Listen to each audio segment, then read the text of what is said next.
Bismillahirrahmanirrahim. Assalamualaikum warahmatullahi wabarakatuh. Bapak Ibu hadirin kiraan jamaah salat subuh masjid Al-Falah yang berbahagia. Pertama-tama marilah kita senantiasa mengucapkan puji syukur kepada Allah Taala karena pada pagi hari ini kita masih diberikan nikmat dan hidayah sebagai nikmat utama iman Islam dan Islam sehingga kita masih dapat di masjid Al-Falah ini dalam melaksanakan salat subuh berjamaah dan sahur kita akan mengikuti kajian subuh bersama Ustaz Rizky Fadil.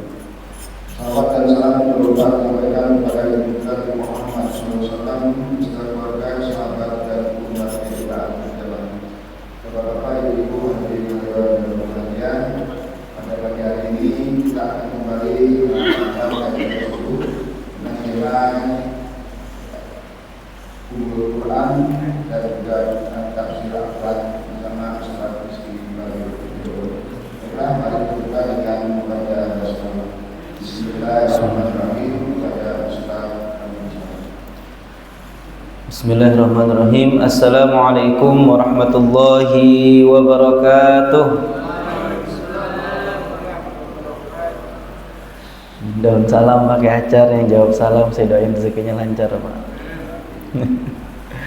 Alhamdulillahilladzi ayyada habibahul mustafa bil qur'ani kasyamsi wa duhaha wa bi sunnatikal qamari idza talaha faman sara alaihi ma sara fi daw'in nahari idza jallaha wa man a'rada anhu ma sara fi dhulmatil laili idza yakshaha. Asyhadu an la ilaha illallah wa asyhadu anna sayyidana Muhammadan abduhu wa rasuluhu la nabiyya ba'da. Allahumma salli wa sallim wa barik ala sayyidina Muhammad tibbil qulubi wa dawaiha wa afiyatil abdani wa shifaiha wa nuril absari wa dhiyaiha, amma ba'du. Alhamdulillah, kita panjatkan puji syukur kita kepada Allah yang telah memberikan kita kesempatan serta hidayah yang terutama sehingga kita bisa melaksanakan sholat subuh berjamaah sekaligus dilanjutkan beriktikaf dalam majelis ilmu. Sebetulnya kitab yang diambil ini Arba'una Su'alan wa Jawaban fi Ulumil Quran itu semacam khulasah ya Pak. Kalau khulasah itu ringkasan-ringkasan saja. Kenapa diambil ringkasan-ringkasan saja? Karena salah satu cara belajar yang efektif menurut Imam Al-Zarnuji ya dalam kitab Ta'limul Muta'alim itu memang bagi kita disarankan untuk memulai dari kitab yang tipis-tipis. Misalkan kalau dalam hal ulumul Quran ya ada kitab ini Arba'una Su'alan wa Jawaban. Jadi hanya 40 tanya jawab saja, ringkas sekali. Karena kalau misalkan kita mau ambil yang besar di kitab-kitab utamanya kayak Al-Itqan fi Ulumil Quran itu tebal sekali, Pak. Insya Allah setahun pertemuan belum selesai itu. Kalau misalkan 40 soal tanya jawab itu kemungkinan kan setidaknya 40 pertemuan sudah beres gitu. Sama kayak misalkan tradisi ulama-ulama kita sejak dulu itu mesti antara guru dan murid saling mensyarahi karya. Gurunya nulis misalkan Bulughul Maram min Adillatil Ahkam ya, Ibnu Hajar Al-Asqalani nulis itu dalam kitab hadis. Nanti ada syarahnya lagi Subulus Salam dan seterusnya, macam-macam. Jadi memang hal-hal seperti itu sudah lumrah terjadi. Nah, sebelum saya masuk ke pembahasan, seingat saya sudah masuk pertanyaan ke-6 gitu Pak. Seingat saya ya, karena waktu itu sempat terjeda kita dengan berbagai kajian tafsir tematik. Nah, ini pertama ada Mahwal Quran tuh. Kalau misalkan kita ingat-ingat apa itu definisi Quran, perkenalan dengan Quran, kalamullah al-munazzal ala Nabi Muhammad. Ya, firman Allah yang turun kepada nabinya Nabi Muhammad. Al-muta'abbad bitilawatihi. Membacanya itu menjadi ibadah. Makanya kalau kita baca Quran sebagaimana Nabi sabdakan, setiap satu huruf mendapatkan 10 kebaikan. Gak peduli misalkan bacaannya masih kurang bagus atau masih berproses dan sebagainya, tetap dapat kebaikan. Lebih utamanya misalkan kita belum merasa baik dalam bacaan kita, melanjutkannya dalam pelajaran yang intens, tahsin. Al-manqulu ilaina bitawatur, yang disampaikan kepada kita dengan cara berangsur-angsur. Nah, sebenarnya di beberapa kitab-kitab lain ada tambahan tuh biwasitati Jibril, dengan wasilahnya malaikat Jibril. Tetapi kemarin ada diskusi menarik dengan Dr. Ar-Razi Hashim. Beliau ingin mengimbuhkan bahwa selain biwasitati Jibril harus dimasukkan au bi ghairi wasitati Jibril. Kenapa? Karena ada loh ayat-ayat Quran yang langsung sampai ke Rasul tanpa perantara malaikat Jibril. Ada misalkan ayat tentang sholat, Nabi yang langsung diundang ke Allah, menghadap Allah saat itu. Nah, ada lagi. Nah, terus di sini tidak dimasukkan itu, mungkin karena ada perdebatan jadi tidak dimasukkan ke definisi itu. Langsung masuk ke min awali suratil Fatihah ila akhir suratin Nas. Dari awal surat Al-Fatihah ditutup dengan surat An-Nas. Ini tentang mahwul Quran. Apa itu ulumul Quran? Ya, yuqsadu bi ulumil Quran kullu ilmin yufadimul Quranil Karim. Semua ilmu yang berkaitan dengan Al-Quranul Karim, atau ilmu-ilmu yang membantu kita untuk memahami ilmu-ilmu Al-Quran, itu disebutnya ulumul Quran. Jadi tajwid itu masuk ulumul Quran enggak, Pak? Masuk. Karena ia menyangkut dengan cara bacanya Al-Quran. Ada lagi ilmu rosem, ada lagi ilmu qiraat. Maka kalau bapak-bapak teliti nih di Quran, kadang ada tempat di mana Quran yang satu ada wakofnya, ya, tempat yang satu nggak ada wakofnya. Nah, itu juga bagian dari ulumul Quran, ilmu rosem namanya, penulisan Al-Quran. Jadi luas sekali banyak, termasuk hukum-hukumnya dan lain sebagainya. Nah, nih coba nih kita sambil murojaah pelan-pelan. Mal farqu bainal Quran wal hadis qudsi. Perbedaan Al-Quran dan hadis qudsi. Kenapa dimasukkan? Karena hadis qudsi itu ya sama-sama firman Allah. Apa yang bedakan? Salah satu hadis qudsi yang terkenal, Innallah min ba'di dzanni abdi bi. Allah itu di sisi prasangka hambanya. Perbedaannya, ya, kalau Quran itu pure, pasti dinisbatkan kembali kepada Allah. Kalau misalkan hadis qudsi itu yang menyampaikan Rasul, ya, firmannya dari Allah, Rasul menyampaikan ulang. Nah, di sini juga yang terpenting adalah bahwasannya kalau misalkan Al-Quran dibacanya mendapatkan pahala, kalau hadis qudsi tidak dinilai muta'abbad bitilawati. Dan yang pasti jangan ngide, Pak. Ngide maksudnya gimana? Mentang-mentang sama-sama kalam Allah, hadis qudsi dipakai buat bacaan sholat. Jangan. Nggak boleh, nggak bisa. Yang dipakai buat bacaan sholat hanya Al-Quran. Jadi itu perbedaannya. Ini terakhir kayaknya bahas ini atau enggak yang ini nih. Ma maudhu' ulumul Quran. Apa saja sih pembahasan ulumul Quran tuh banyak banget, Pak. Dulu pertama-tama ya Imam Jalaluddin As-Suyuti hanya 28 pembahasan. Nyampe ke selanjutnya sampai 41 pembahasan. Masuk seterusnya makin banyak cabangnya. Macem-macem. Apalagi zaman sekarang sudah ada namanya tafsir ilmi, ada namanya tafsir maudhu'i, tafsir tematik dan lain sebagainya, itu juga masuk ke dalam ulumul Quran. Nah, ini terakhir ini kayaknya nih, Masamrat Ta'allum Ulumul Quran. Ini kemarin saya jelaskan terakhir pertemuan ini bahwasanya di antara faidah-faidah atau keutamaan dalam mempelajari ulumul Quran, ya, adalah ad-difa'u 'anil Qur'anil Karim waruddu 'ala syubhat. Dia menjaga Al-Quran, ya, dan menolak syubhat dalam penafsiran Al-Quran. Karena namanya Quran itu kan teks, ya, Pak. Teks itu bahasa itu bisa dipergunakan sesuai kebutuhan orang yang baca. Contoh misalkan, saya berikan contoh. Ada ayat Al-Quran, walibasut taqwa dzalika khair. Terjemahnya itu, Pak, dan baju takwa itu lebih baik. Namanya orang dagang, ya, Pak, pinter gitu.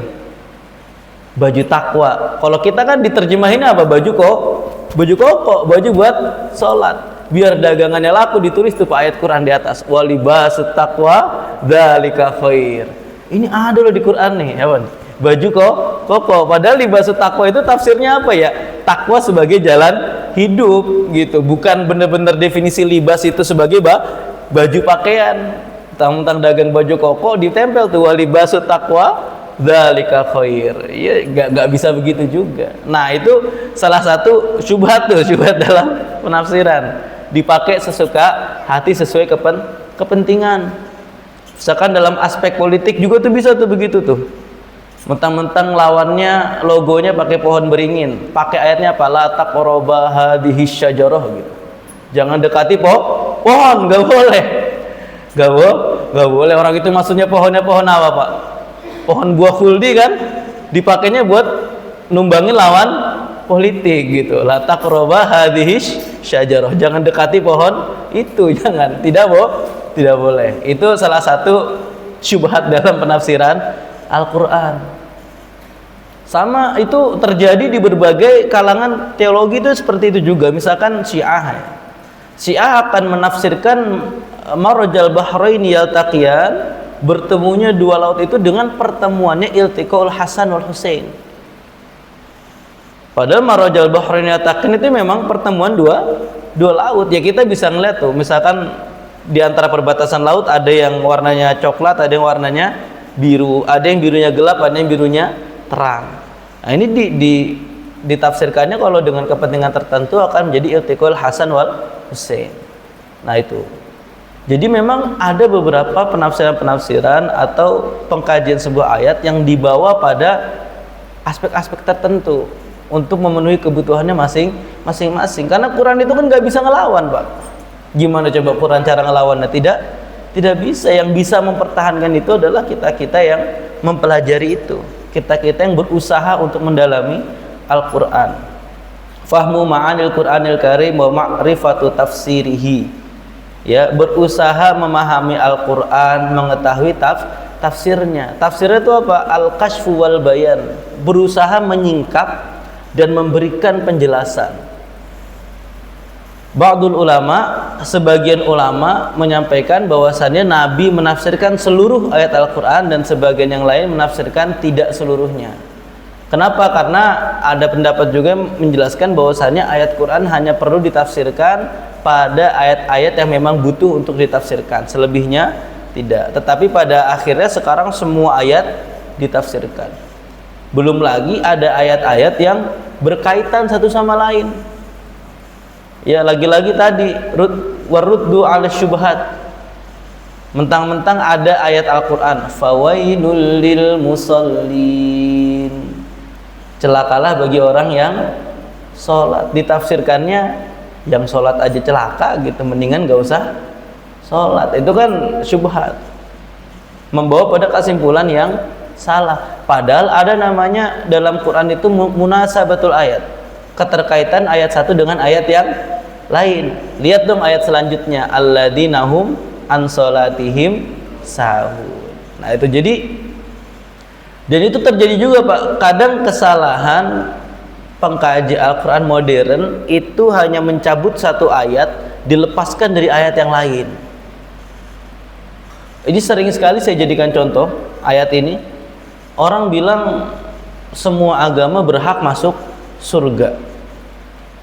Ayatnya pasti yang diambil innalladzina amanu walladzina hadu wan nasara wasabiin man amana billahi wal yaumil akhir wa amila sholihan falahum ajruhum inda rabbihim.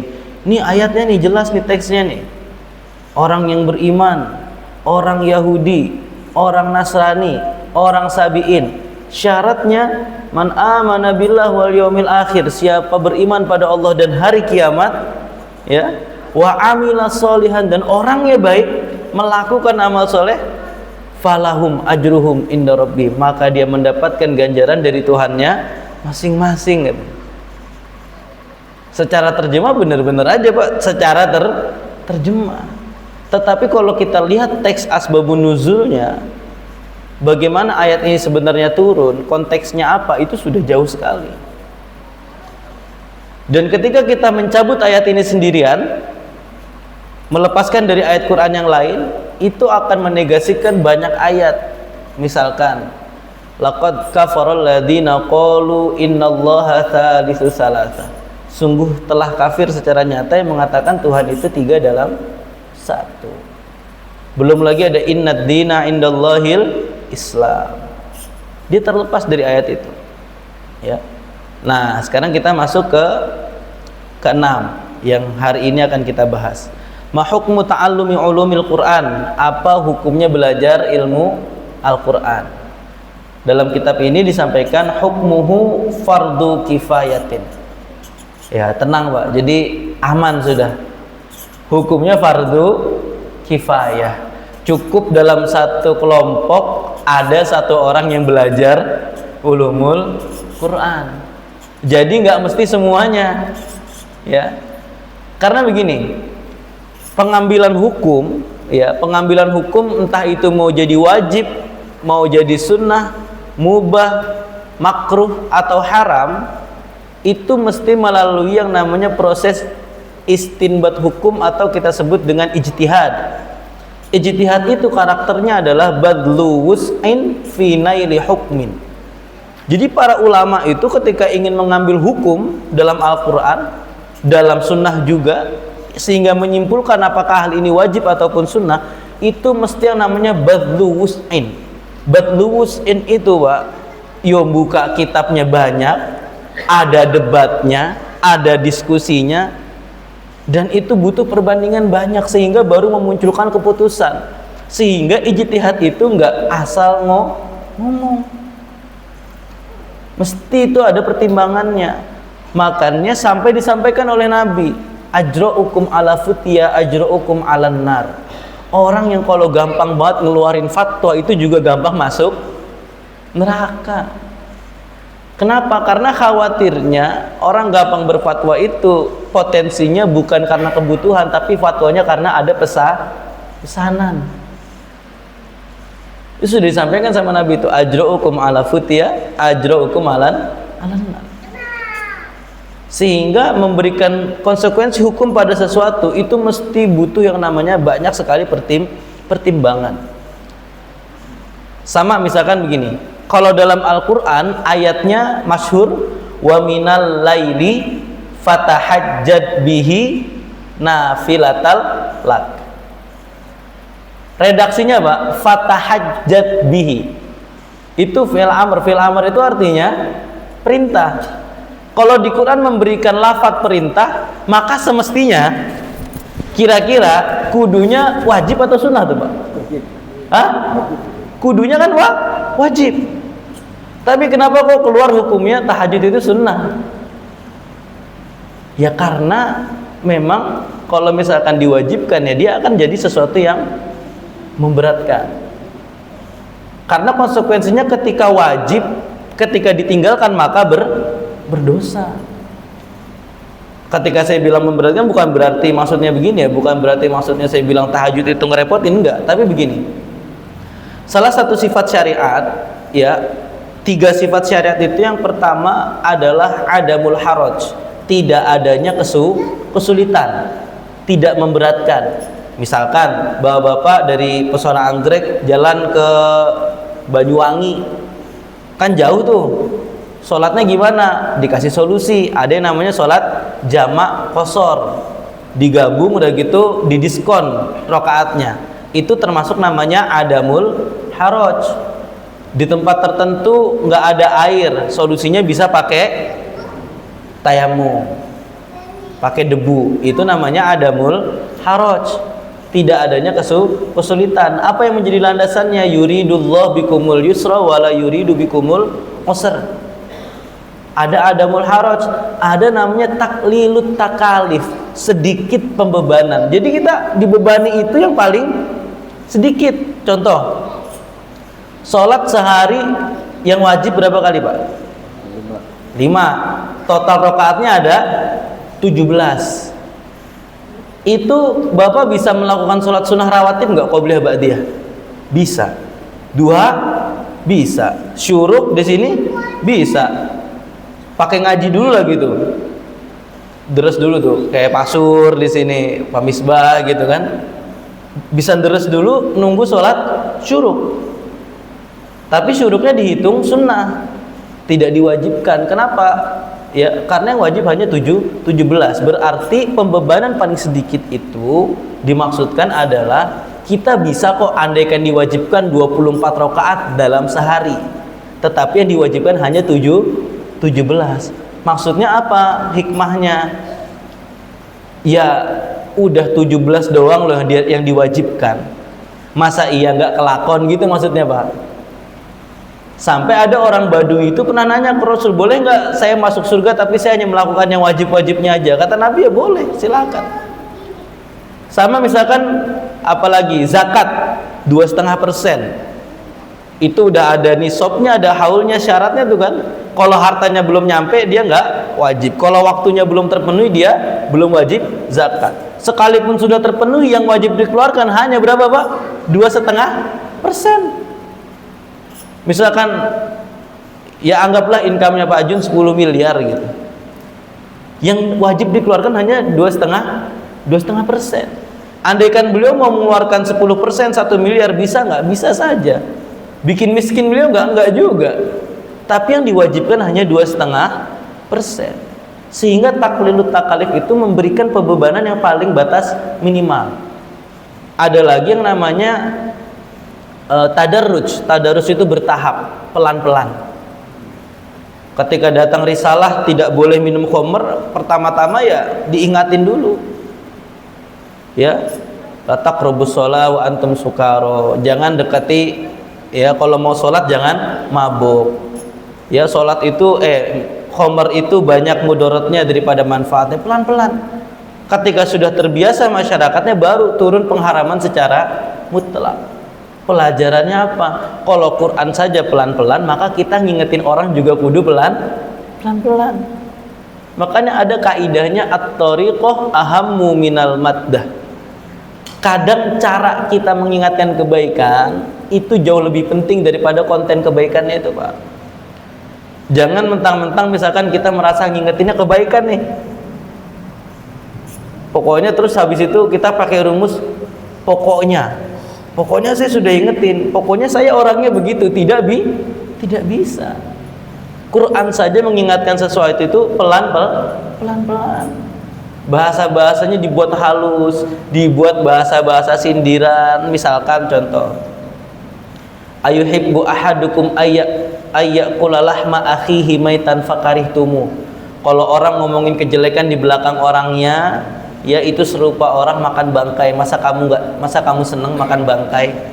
Itu kan bahasanya halus. Lah kita kadang dengan PD-nya gitu ya mengingatkan orang dengan bahasa yang tidak halus di depan orang banyak pula. Lalu ketika kita yang ditegur, kita jawabnya apa, Pak? Saya mau orangnya begini gitu. Itu tidak boleh seperti itu. Quran saja mengingatkan secara pelan-pelan. Jadi kembali lagi bahwa pengambilan hukum itu betul-betul melibatkan banyak aspek, sehingga yang keluar itu sudah benar-benar melalui proses filter yang panjang. Makanya di sini fardu kifayah hukumnya belajar ulumul Quran. Coba kalau misalkan diwajibkan, Pak, ya, diwajibkan bagi kita bahwasanya ma hukmu ta'allumi ulumil Quran hukmuhu wajibun ala kulli muslim. Waduh, itu PTIQ rame tuh, Pak. Kuliah di PTIQ, di UIN jurusan tafsir rame tuh. Kalau sekarang kan trennya jurusan tafsir itu jurusan buangan. Jurusan yang gak keterima di jurusan lain, masuknya akhirnya tafsir, Al-Quran dan tafsir. Kadang anak-anak tafsir melesetin jurusannya, Pak. Jurusan apa? IT katanya. Pas ditanya ilmu tafsir, saking banyaknya itu, Pak, itu saking banyaknya misalkan gak keterima nih, dia udah daftar di UIN jurusan apa? Ekonomi bisnis. Jurusan keduanya apa? Manajemen pendidikan. Jurusan tiganya baru tuh ilmu Al-Quran dan tafsir. Pokoknya yang kena tuh 3 jurusan nih, Pak. Jurusan buangan tuh 3 tuh. IAT, ilmu Quran tafsir, ilmu hadis, akidah filsafat tuh. Dia jurusan terakhir yang mau dimasukin tuh biasanya ini nih. Dan itu terjadi, Pak. Seangkatan saya yang cuma 40 orang itu di PTIQ Usuluddinnya, itu yang bener-bener niat emang mau masuk IAT paling setengahnya doang tuh, Pak. Sisanya ya sudah, yang penting kuliah gitu. Jadi kebayangan kalau misalkan ternyata kalau andaikan ulumul Quran itu diwajibkan, itu berat sekali. Idza ta'allamul ba'du saqata 'anil akhar. Kalau sudah ada orang yang mempelajarinya dalam satu entitas, ya dalam satu kelompok, itu sudah cukup menggugurkan kewajiban yang lain. Sama dengan halnya fardu kifayah, misalkan sholat janazah dan lain sebagainya. Itu seperti itu. Nah, di sini ada penjelasan tambahan dari Wahb Az-Zuhaili. Wahb Az-Zuhaili ini termasuk ulama kekinian ya Pak. Beliau wafat tahun 2015. Sempat mengunjungi Indonesia beberapa kali, 3 kali, 4 kali lah ke Indonesia. Beliau itu dijulukinya Jalaluddin As-Suyuti era modern. Kenapa usia 30 tahun, sebelum usia 30 tahun sudah menyelesaikan kitab-kitab besar dalam fikih dan menyelesaikan tafsir Munir fil aqidah wa syariah wal manhaj 30 juz. Sebelum usia 30 tahun. Itu buku-buku besar, kitab-kitab besar. Belum termasuk karena beliau dosen juga, profesor, beliau sepanjang hayatnya itu menulis lebih dari 500 risalah atau 500 makalah atau 500 artikel. Memang produktivitasnya luar biasa. Bahkan sebetulnya kalau kita mau meniru Rasul itu Pak, pengajian ini mestinya nih tiap kita nih bawa buku catatan, mestinya nggak wajib. Kalau wajib repot Pak, itu nanti jadi dosa misalkan nggak bawa catatan. Nabi bilang qayyidul ilmi bil kitabah, ikatlah ilmu itu dengan catatan. Karena kalau ada catatannya kita lupa, kita bisa tengok catatan. Kalau begini kan mengandalkan ingatan saja nih Pak. Kalau misalkan gak megang apa-apa tuh mengandalkan ingatan dan perasaan saja. Nah, itu Wahb Az-Zuhaili ya. Nah, di sini dalam kitabnya Usul Fiqh Al-Islami. Jadi Usul Fiqh sendiri ada kitabnya beberapa jilid. Juga ada kitab fikih yang besar dan terkenal itu Fiqhul Islamu Adillat. Itu juga karya beliau. Luar biasa sekali memang. Ditambah ada tafsir Munir. Nah, di sini beliau menjelaskan al-wajibu taqsimatun arba'ah. Jadi pembagian wajib itu ada 4. Awalan min haitsu zamanul ada, ya yang pertama dari waktunya, ya. Tsaniyan min haitsu taqdiruh, dari bagiannya. Salisan min haitsul mulzimu bi fi'lih, orang yang melakukannya, ya. Dan yang keempat dari ta'yinul matlubi bih. Nah, ini pembagiannya, ya. Setidaknya ada 4 kewajiban. Nah, wajib dari sisi ada waktu, ya, ada mutlak, ada muakkad. Wajib yang mutlak itu tidak terikat waktu. Misalkan Bapak bersumpah, ya, sebenarnya ini semoga ini tidak terjadi, ya. Kata-kata yang diiringi dengan wallahi, billahi atau tallahi, sumpah, itu mesti ditepati. Kalau dilanggar itu ada kafaratnya Pak. Makanya jangan gampang bilang wallahi itu, jangan mudah terucap dari lisan kita itu. Karena ada efeknya. Kalau kita tidak menepati janji itu atau kita berbohong atas nama itu, maka mesti puasa 3 hari. Dan puasanya itu waktunya mutlak, kapan saja boleh dilakukan. Nah, itu contohnya. Ada muakkad itu contohnya adalah innas salata kanat alal mu'minina kitabam mauquta. Salat, ya, wajib muakkad min haitsul ada, itu salah satunya salat, ada waktunya. Subuh, zuhur, asar, maghrib, isya. Ya sudah, itu waktunya, sudah ditentukan. Jangan ngide gitu, misalkan subuh, aduh kayaknya agak kesiangan dikit, jam 7 kayaknya enak nih. Jangan, nggak boleh, karena itu muakkad, dia terikat oleh waktu. Dan sebenarnya ketika Nabi ditakdir qada oleh Allah, ya, itu untuk menjadi solusi sebetulnya. Ketika kalau memang ada mukmin atau seorang muslim yang ketiduran, itu solusinya ada, Nabi ditakdir qada. Sebenarnya kalau Nabi nggak ditakdir gitu, Nabi pasti tidak akan pernah qada sholat gitu. Karena sebagaimana anak sekolah, ya Pak, anak sekolah. Kalau anak sekolah, jam sekolahnya itu masuk jam 7, pulang jam 12 SD misalkan. Kalau ini bocah datang jam 1 siang, kira-kira masih wajib sekolah nggak Pak sebetulnya?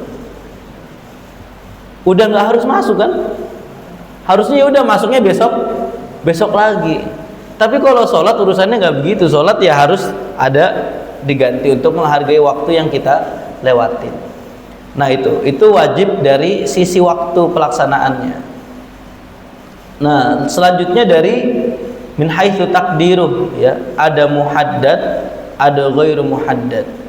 Contoh yang muhaddad itu tadi misalkan zakat, ya, diberikan batasan 2,5%, ya, dan lain-lain. Misalkan ada juga yang seperti waris gitu, 1/4 jika begini, setengah jika begini, 1/8 jika begini, itu muhaddad, sudah ditentukan.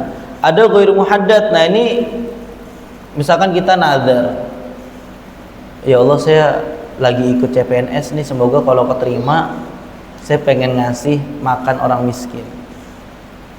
Ya habis itu keterima, nazarnya dilaksanakan, dia benar-benar ngasih makan orang miskin, tapi cuma 1 orang gitu, Pak. Boleh nggak? Ya boleh, karena kewajibannya sudah terpenuhi. Cuman kalau bahasa Jawanya mbok yao gitu ya, kayak pelit banget gitu. Nah itu ghairu muhaddad, dan tidak terikat jumlahnya harus berapa, ya. Kalau fidyah itu kan jumlahnya jelas, ya, 3 sejatah makan sehari 3 kali dengan lauk atau makanan pokok yang biasa kita makan, itu muhaddad, ada batasannya. Kalau nadar tadi ghairu muhaddad. Nah ini yang dalam aspek ilmu fardu kifayah, min haitsu muzimu bi fi'lihi. Ada yang namanya fardu ain atau wajib ain, ada yang namanya fardu kifayah. Kalau fardu ain itu masing-masing tanggungannya, Pak, masing-masing. Sholat nggak boleh, nitip sholat nggak boleh, minta joki sholat tidak boleh, karena itu kewajiban masing-masing.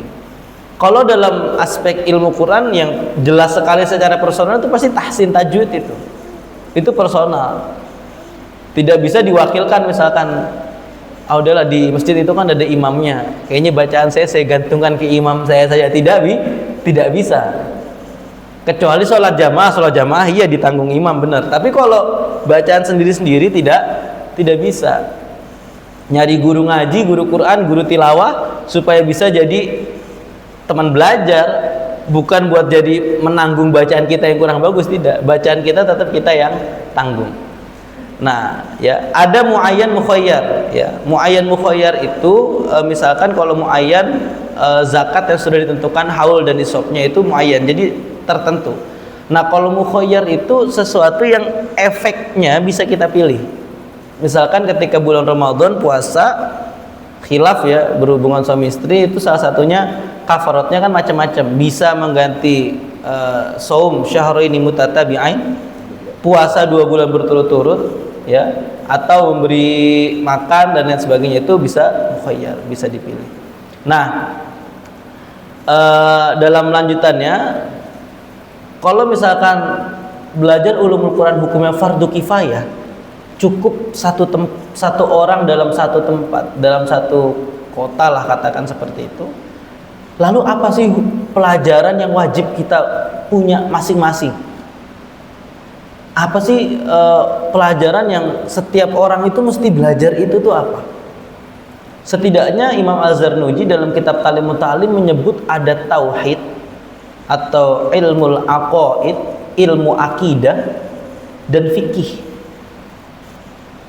Ya makanya kadang kalau ada perdebatan gitu, bener juga tuh, Pak, ngapain jurusannya ngambil ilmu Al-Quran dan tafsir gitu. Ujung-ujungnya sama masyarakat juga ditanya, Ustadz ini hukumnya apa? Bukan Ustadz ini tafsirnya apa, kan gitu, Pak. Ya memang fikih masuk, karena fikih itu betul-betul menggantungkan ibadah harian kita tuh ke ilmu fikih. Makanya keputusan yang tepat ketika masjid itu mengambil 2 pertemuan kajian fikih, itu tepat itu, karena ada fikih ibadah, ada fikih muamalah. Kalau misalkan nggak diatur tuh ibadah sama muamalahnya kita dengan ilmu, waduh repot sekali, bisa berantakan semuanya. Ada tauhid, ya. Tauhid itu agar kita beriman bukan hanya sekedar taklid ikut-ikutan. Yang kedua, dalam konteks Al-Quran, kewajiban individu yang harus ditekuni adalah tahsin dan tajwid, sebagaimana Imam Jazari menyampaikan, wal akhdhu bit tajwidi hatsmun lazimun. Kalau belajar ilmu tajwid itu hukumnya wajib. Jadi Bapak tidak perlu buka tafsir Ibnu Katsir, tidak perlu buka Al-Qurtubi, tidak perlu macam-macam, yang penting berusaha memperbaiki bacaan Al-Qur'an. Ditanya lagi misalkan, kalau ngafalin Quran wajib nggak Mas Rizky? Ya senggangganya Pak, Anas sampai Ad-Duha dah Pak. Senggangganya Pak, biar sholatnya bervariatif gitu, nggak trikul terus. Qul huwallah, qul a'udzu birabbil falaq, qul a'udzu birabbin nas. Maksud sholat sendiri bacanya kan itu terus gitu. Surat kesayangan kita semua gitu. Senggangganya kalau dihafalin dari An-Nas sampai Ad-Duha kan masih variatif lah. Sesekali baca Iqra bismi rabbikal ladzi khalaq, panjangan dikit gitu Pak maksudnya. Ada sesekali ketemu lam yakunil ladzina kafaru gitu kan, Al-Bayyinah, biar ada variasinya. Atau minimal banget ya juz 30 pernah lah menghafalkan. Kalau belum juga diturunin setengah. Kalau belum juga setidaknya saya hafal dari An-Nas sampai Ad-Duha dengan bacaan yang baik, dengan bacaan yang benar. Lebih bersyukur lagi kalau bapak-bapak mungkin ada yang punya hafalan Al-Muluk, Ar-Rahman, Al-Waqi'ah, itu udah luar biasa sekali itu. Yang terpenting tahsin dan tajwidnya benar, bacaannya baik. Lalu ini ada sedikit hikmah dari Profesor Dr. Said Agil Hussein Al-Munawwar. Beliau menyampaikan para ulama ketika semakin berkembang ulumul Quran itu, mereka menyampaikan bahwa andaikan kita diberikan waktu 100 tahun untuk mempelajari ilmu Quran, insya Allah ya, ilmunya belum habis kita pelajari, umurnya udah keburu habis. Nah, ulama-ulama itu betul-betul produktivitasnya Masya Allah luar biasa sekali. Ilmu hadis juga demikian, mustalah hadis itu perkembangannya juga meningkat kan, cabang-cabang ilmunya makin banyak. Ya sama, ulama hadis juga bilang kalau kamu mempelajari mustalah hadis dengan berbagai cabangnya, insya Allah sepanjang hayat kita hidup, ilmunya belum dapat, umurnya udah habis. Nah kalau hal-hal seperti ini tuh sebetulnya yang menjadi apa ya, kadang menjadi pukulan buat kita bersama itu adalah kita sering ya dalam hari-hari itu ngomong ngapain ya hari ini, bingung gitu. Itu sering banget kan kita Pak dalam hari-hari kalau kita gabut nggak ada kerjaan. Ini mungkin relate sama anak-anak muda ya, yang hari-hariannya scrolling HP aja, scrolling sampai 2 jam nggak kerasa. Habis itu dengan mudahnya status gabut nih, bingung mau ngapain gitu. Sedangkan para ulama kita bilang 100 tahun kita punya usia, kalau misalkan dipakai buat belajar ulumul Quran saja, maka insya Allah umurnya sudah habis, ilmunya belum dapat. Itu menggambarkan betapa memang singkatnya waktu dan terbatasnya kita. Selanjutnya ya, oh ini sudah tadi ya, belum termasuk, oh ya belum lagi hadis-hadis Nabi banyak. Oh maksud saya begini, memasukkan ini. Jangan sampai ketika ulumul Quran hukumnya fardu kifayah kita cuek gitu maksudnya. Kenapa saya masuk ini nih? Ketika fardu kifayah bukan berarti kita nggak belajar gitu. Artinya oh sudah ada ini ahli Qurannya, ya udahlah biar dia aja gitu. Tapi kita tetap harus senang dengerin. Mau bagaimanapun Pak, hadis-hadis Nabi tentang interaksi umat muslim dengan Quran itu banyak sekali. Contoh, man syaghalahul Quran wa dzikri an mas'alati a'taituhu afdhala ma u'tis sa'ilin. Orang disibukkan sama Quran ya, zikir kepada Allah, dia nggak perlu pakai doa minta-minta, akan diberikan sama Allah yang terbaik. Belum lagi ada hadis yang sangat masyhur terkenal, khairukum man ta'allamal Quran wa 'allamah. Diprotes lagi tuh nanti ustadznya itu Pak. Tapi Ustaz, khairukum tuh ada banyak Ustaz. Enggak cuma khairukum man ta'allamal Quran aja kan. Ada khairukum yang lain. Ini sebenarnya Nabi yang benar yang mana sih khairukumnya itu? Itu mesti dijawab itu. Jadi orang Arab itu senang yang namanya memberikan apresiasi lewat peninggian bahasa. Sama kayak misalkan para sahabat Rasul semuanya dapat julukan tuh Pak. Abu Bakar julukannya As-Siddiq, Umar julukannya Al-Faruq yang terkenal. Ada misalkan yang lain-lain ya, Utsman yang dermawan dan lain sebagainya. Ali, apalagi Ali itu karamallahu wajhah. Belum ada Khalid bin Walid itu Asadullah. Ini sebenarnya sahabat yang paling utama yang mana sih kan gitu. Ya semuanya memiliki keutamaan. Jadi ketika ada hadis khairukum dan khairukumnya ada banyak, gak cuma satu, maksudnya adalah itu pemberian apresiasi pada amalan-amalan tertentu yang memang bernilai besar. Ya bukan untuk diadu-adu gitu. Oke, terakhir hikmah pelajaran ya. Saya teringat sama satu ayat. Sebelum masuk ini saya mengingatkan kembali, jadi interaksi dengan Quran dalam bentuk apapun itu memiliki pahala dan kebaikan. Jadi jangan sampai mentang-mentang hukumnya fardu kifayah kita cuek, kita suka-suka gitu. Tetap harus ada i'tikad, minimal banget, minimal sekali senang berusaha untuk memperbaiki bacaan Al-Quran kita.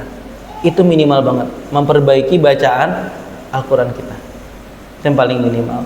Walakin kunu rabbaniyin bima kuntum tu'allimunal kitaba wa bima kuntum tadrusun. Jadi Pak, di sini di ayat ini, jadilah kamu para pengabdi Allah karena kamu selalu mengajarkan kitab dan mempelajarinya. Pertama, pribadi Rabbani ya. Rabbani itu maksudnya Pak, berawal dari kata Rabbun. Rabbun itu artinya Tuhan, Allah Subhanahu wa ta'ala. Rabbani itu berarti kita menjadi pribadi yang benar-benar memaksimalkan potensi rohani kita. Caranya gimana? Tu'allimunal kitaba wa bima kuntum tadrusun. Sering mengajarkan Alkitab ya, Quran ya, dan tadarrus. Tadarrus itu belajar. Di dalam Al-Quran kata belajar itu ada banyak. Ada ta'allum, ada tadarrus ya. Ada lagi tadabbur ya. Afala yatadabbarunal Qur'ana am ala qulubin aqfaluha. Ya, sampai dijelaskan kamu nih tadabbur atau enggak, kok hatimu kayaknya terkunci sekali gitu. Ada tadabbur. Membaca juga macam-macam, ada qiraah, ada tilawah. Ada lagi misalkan kalau kita disuruh fasiru fil ardi fanzuru, jalan-jalanlah kamu di bumi tapi perhatikan. Jadi unsur kalimat belajar dalam Al-Quran itu ada banyak, cuman disampaikan dengan kata yang berbeda. Lah kalau singkatnya misalkan ta'allum dan tadarus itu apa bedanya Pak? Kalau yang berkaitan dengan ta'allum ya, alima, ain, lam, mim, itu proses transfer of knowledge, pemindahan ilmu. Diajarkan misalkan di sini saya menyampaikan, Pak, ulumul Quran seperti ini loh. Itu namanya mentransfer ilmu. Makanya kalau pengajian sering disebut namanya majelis taklim. Sarana untuk menyampaikan ilmu. Majelis ya, duduk-duduk yang menyampaikan di dalamnya ilmu. Tapi ada tadarrus, darosa yadrusu, artinya belajar. Kalau dalam tafsir Al-Misbah, tadrusun di sini dijelaskan bahwasanya ia meneliti, memahami dan mendalami. Contoh yang paling sederhana tadi deh, kita ngambil ayat innal ladzina amanu wal ladzina hadu. Selain kita membaca, kita coba mengulik bagaimana orang menafsirkan ini. Kita mengulik bagaimana asbabun nuzulnya, itu namanya tadarrus. Makanya sebenarnya kalau dalam budaya ba'da tarawih kita ada istilah tadarusan gitu ya Pak, itu mestinya tidak baca Qur'annya aja, dikit-dikit adalah yang dijelaskan. Dari yang misalkan bahas kita malam ini bacaannya juz 9, juz 8, juz 20, setidaknya adalah satu ayat yang diambil dari juz 20 untuk dibahas, supaya benar-benar nilainya menjadi tadarus. Kalau misalkan hanya dibaca saja, itu namanya tilawahan. Jadi tilawah dengan qiraah juga berbeda. Kalau tilawah itu benar-benar yang Bapak buka Quran, a'udzubillahi minasyaitonirrajim, bismillahirrahmanirrahim, baca Qurannya, itu namanya tilawah. Tala yatslu tilawatan. Dan kata tilawah itu hanya disematkan untuk membaca Al-Quran. Jadi Bapak nggak bisa lagi baca buku politik misalkan, lagi ngapain Pak? Ini lagi tilawah Che Guevara, ini nggak bisa. Itu namanya baca. Tidak bisa misalkan lagi baca, astagfirullahaladzim, TTS misalnya, kerjain TTS, teka-teki silang. Lagi ngapain? Tilawah teka-teki silang, nggak bisa Pak. Nggak bisa. Tilawah hanya diperuntukkan untuk membaca Quran. Ada namanya qiraah lagi. Qiraah itu serupa dengan tadarrus. Dia membaca untuk mempelajari. Ada lagi namanya tadabbur. Macam-macam tuh, Pak. Tadabbur itu dari kata dabbaro ya. Dubur itu kan artinya di belakang. Kalau Quran secara teks di depan itu ada teksnya, di belakang itu ada apa sih sebenarnya di balik ayat ini? Contoh misalkan, fankihu ma tabalakum minan nisa'i masna wa sulasa wa ruba'. Nikahilah perempuan yang baik bagimu 2, 3 atau 4. Fa in khiftum alla ta'dilu fawahidatan. Tapi kalau misalkan nggak sanggup 2, 3 atau 4 maka hanya satu. Kalau kita semangat untuk poligami akan melihat ayat ini ya sekedar depannya aja. Oh, ini kita diperintahkan harusnya diawali dengan 2 loh, bukan diawali dengan 1. Ya pertanyaan kalau boleh nggak boleh saja. Tetapi ternyata semangatnya kalau dilihat dari tadabbur itu, saat itu para sahabat, para orang Arab di hari itu istrinya itu nggak cuma 4 Pak, bisa sampai 8, 10. Turun ayat ini, semangat mereka semangat untuk memilah jadi tinggal 4 atau semangat nambah? Memilah kan, dia harus memisahkan yang kelebihan itu. Dan di saat itu Rasul juga lebih lama monogaminya daripada poligami. Makanya tadabbur itu berusaha melihat dari balik ayat itu apa, konteks ketika ayat itu turun seperti apa. Itu namanya tadabbur. Jangan dipakai alasan, Pak. Misalkan nyari keburukan orang bilangnya saya lagi tadabbur orang itu. Jangan, Pak. Ini penggunaan kata sering diselewengin nih, takutnya nih. Jangan. Saya lagi tadabbur orang itu saat kita cari belakangnya. Jangan, itu namanya tajassus itu, Pak. Kalau itu, Pak. Beda lagi, itu namanya tajassus. Nyari-nyari keburukan orang. Enggak boleh itu ya, jangan. Itu baru ta'allum dan tadarrus tuh. Kata-kata dalam Al-Qur'an. Emang kadang saya baru menyadari kekuatan dahsyatnya bahasa itu emang gara-gara netizen ya, Pak. Netizen itu luar biasa kalau ngasih komentar. Saya waktu itu lihat berita ada anak muda di Jawa Timur ngedrak balapan motor, nabrak, meninggal, Pak. Kececer lah tubuhnya. Yang komen tuh enak banget, Pak. Alhamdulillah meninggal di jalan yang lurus. Astagfirullahaladzim, kok bisa ya? Dia singkat banget loh itu komentarnya. Alhamdulillah dia meninggal di jalan yang lurus. Saya pikir iya sih, ini siratal mustaqim, tapi dengan arti bener-bener jalanan lurus gitu, Pak. Bukan jalan yang benar gitu kan. Makanya ihdinas siratal mustaqim itu berarti ayatnya nyuruh ke jalan yang benar apa nyuruh ke jalan tol tuh, Pak. Itu jadinya. Ya itu namanya pengkajian bahasa. Ya bahasa. Jadi ta'alum, tadarrus, apalagi tadabbur. Ketika Al-Qur'an memilih dengan sisi bahasa yang bermacam-macam kalimatnya, mesti ada pesan berbeda di setiap ayat itu. Coba disuruh belajar, disuruh melihat dari sisi belakangnya juga. Disuruh, kalaupun kita belum bisa ta'alum, tadarrus yang berkaitan dengan ilmu, minimal banget tilawahnya jangan ketinggal. Sampai sejauh itu Quran itu memberikan kita tuntunan tuh. Luar biasa sekali tuh. Ada lagi di sini kalimat yang dipilih tu'allimunal kitab wa ma kuntum tadrusun itu memakai fi'lul mudhari. Fi'lul mudhari itu artinya apa? Terjadi hari ini sekarang. Quran ditulisnya sudah dari 1400 tahun yang lalu, kok pakai kalimat yang digunakan untuk hari ini. Kalau bahasa Inggrisnya present tense, yang menggambarkan kejadian hari ini. Padahal tulisnya sudah lama. Maksudnya apa? Tu'allimunal kitab wa bima kuntum tadrusun. Belajar Al-Quran, mengajarkan isi Al-Quran itu mesti dilakukan terus menerus. Tidak boleh berhenti. Kejadiannya sekarang orang-orang ngaji ke TPQ cuman buat anak-anak SD sama anak-anak SMP. Yang SMA bilang saya sudah ngaji dulu pas SD. Padahal baca udah bener belum? Belum. Ngiranya TPQ cuman buat bocil-bocil. Padahal TPQ buat semuanya, Pak. Makanya sekarang ada tuh program macam-macam tuh, TPQ lansia, apalah segala macam itu dibikin lah. Mungkin karena malu sama teman-temannya jadi dibuat sendiri khusus. Sebenarnya Tu'allimunal kitab wa kuntum tadrusun itu nggak kenal batas usia. Dan nggak kenal yang namanya misalkan oh mentang-mentang sudah hafal Quran, mentang-mentang sudah bacaannya bagus, apakah berhenti belajar? Belum, Pak. Minimal banget kalau dia sudah di level layak mengajar, dia mungkin sudah wajib mengajar. Tapi tidak berhenti proses dia dalam KBM, kegiatan belajar mengajar itu tidak berhenti. Prof. Syagir Husain Al-Munawwar itu usia sudah 70 lebih. Beliau menganggap mengajar itu sebagai hiburan, Pak. Hiburan loh, Pak.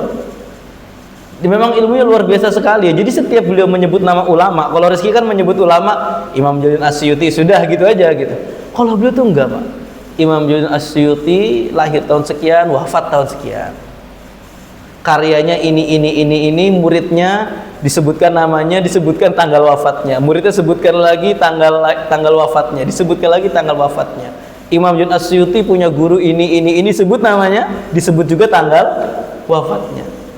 Jadi belajar benar-benar buat beliau itu ya hiburan sekali itu. Itu luar biasa. Itu yang didefinisikan tu'allimul kitab wa bima kuntum tadrusun. Kenapa juga pakai fi'il mudhari? Ya, karena Al-Qur'an itu kata Prof. Kures seperti alam raya. Alam raya ini kan bumi sejak dulu ya begini ya. Ada pohon mangga, ada pohon duren gitu. Tapi di setiap belahan sisi bumi ketika kita eksplorasi lebih jauh, kita akan selalu menemukan hal-hal yang baru. Kalau digali ketemu apa, nanti di tempat tertentu ketemu yang lain lagi. Quran juga begitu. Meskipun turun sudah 1400 tahun yang lalu, ketika kita gali akan selalu menemukan sesuatu yang baru. Wallahul muwaffiq ila aqwamit thoriq. Wassalamualaikum warahmatullahi wabarakatuh. Terima kasih kepada Ustadz Rizky Prayogo yang telah memberikan taklimnya nantinya pada pagi hari ini. Ustadz, ada yang mau bertanya misalnya? Oh ya, silakan. Pak ini. Monggo.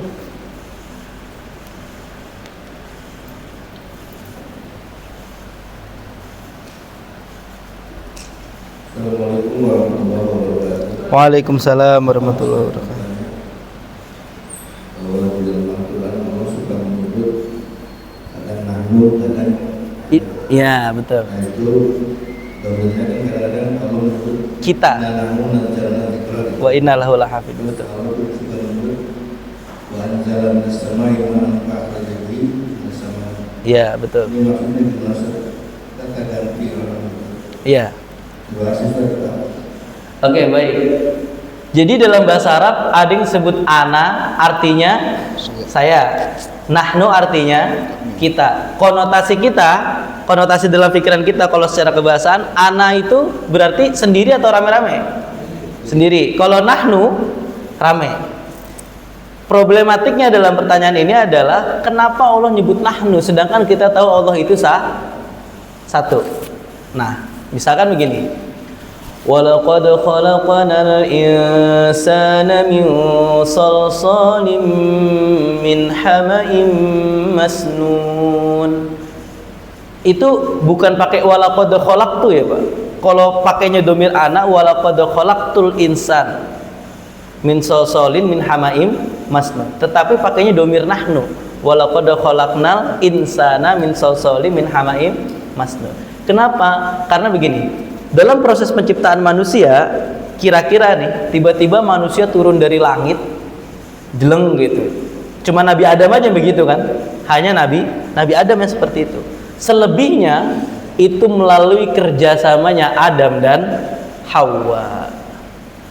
Artinya apa? Ada kontribusinya manusia. Itulah salah satu bentuk penghargaan Allah yang sangat tinggi kepada manusia. Bahwa adanya regenerasi itu bukan hanya ada takdirnya Allah, tetapi ada yang namanya usaha dari manusia. Kita semua ini kan tidak akan ada di sini kalau tidak ada kerjasama yang baik dari kedua orang tua kita. Kira-kira begitu. Ada lagi misalkan inna nahnu nazzalna dzikra wa inna lahu lahafidun. Kami menurunkan Al-Qur'an dan kami juga yang menjaga. Yang menjaga Al-Qur'an itu, Pak, ya memang pertama Allah langsung menjaga, yang kedua ada peran manusia kah di situ? Ada para penghafal Quran, para pengkaji Quran, ya.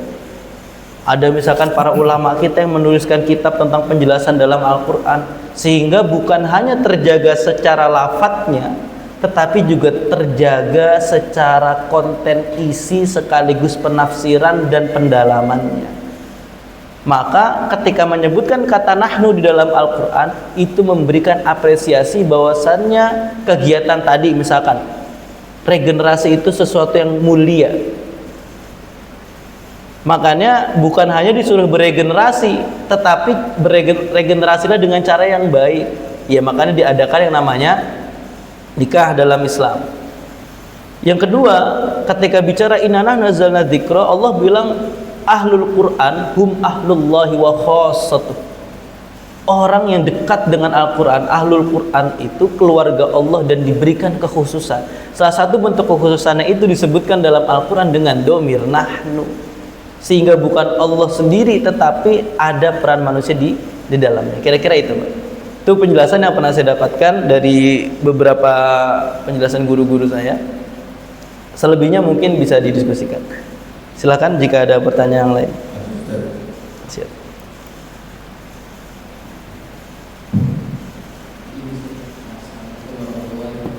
Waalaikumsalam warahmatullahi wabarakatuh.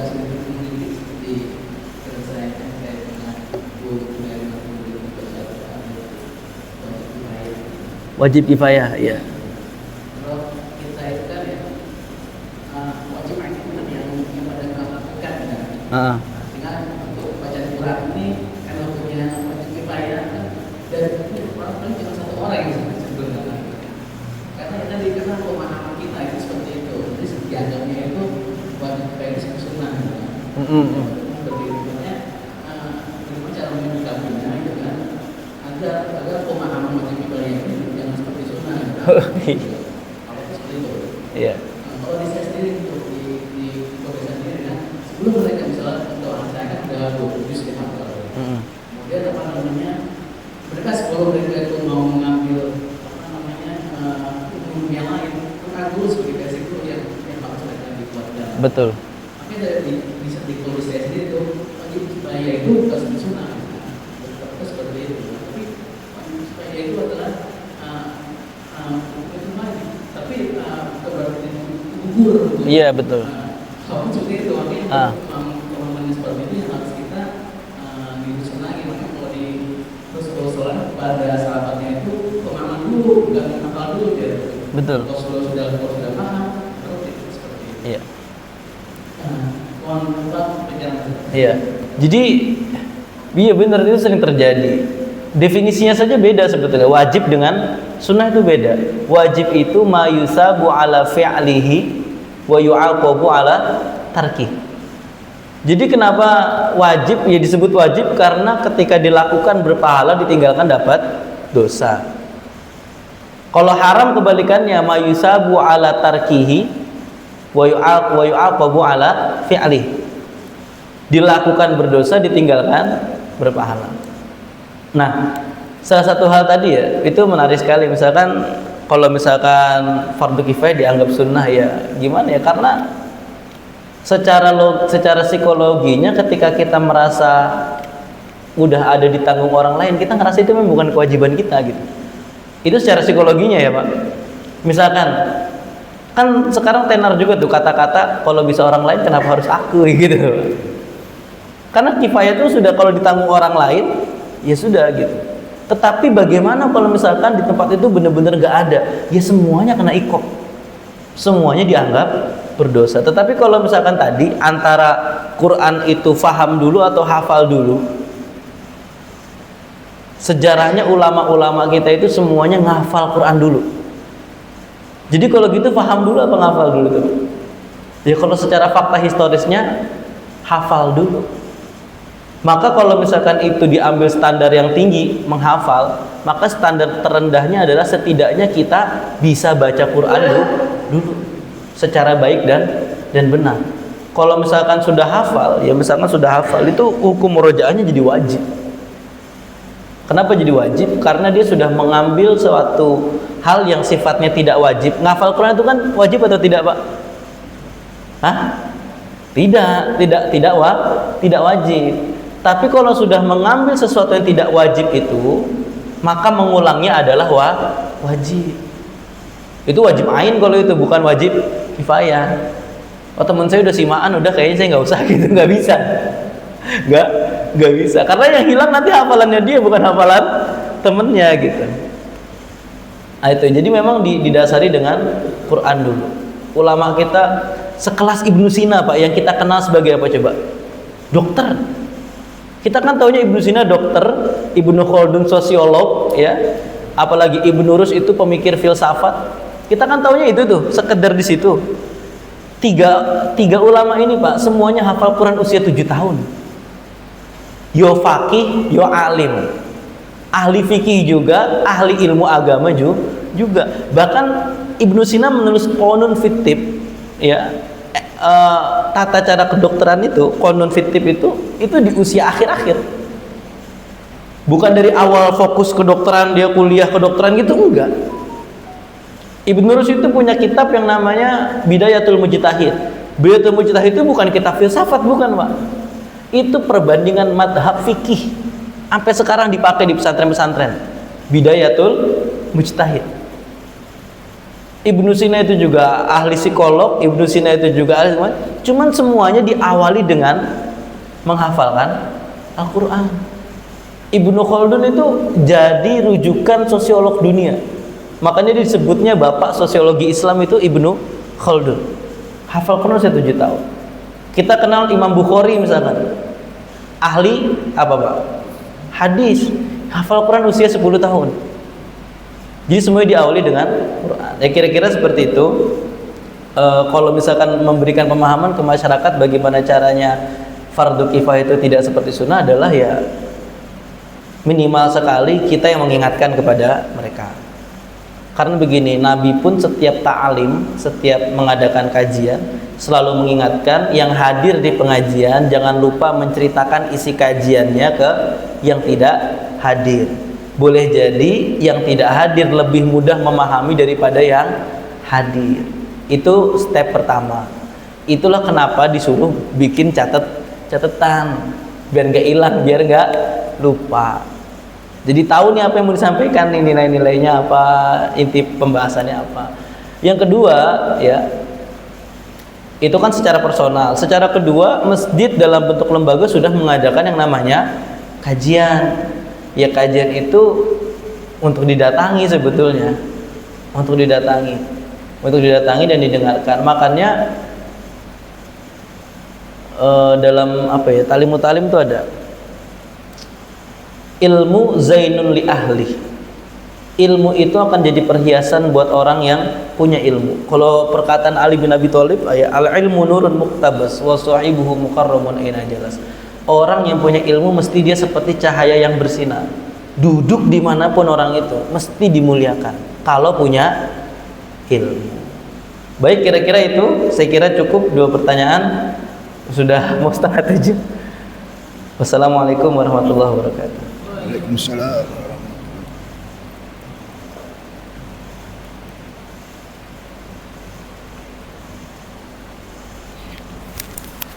Baiklah, terima kasih kembali kepada Ustadz Rizky Prayogo yang telah menyampaikan taklimnya pada pagi hari ini. Mudah-mudahan bermanfaat dan insya Allah kita akan berjumpa kembali pada pekan keempat bulan September. Mari kita tutup dengan doa kafaratul majelis. Subhanakallah wa bihamdika asyhadu an la ilaha illa anta astaghfiruka wa atubu ilaik. Wabillahi taufiq wal hidayah. Wassalamualaikum warahmatullahi wabarakatuh.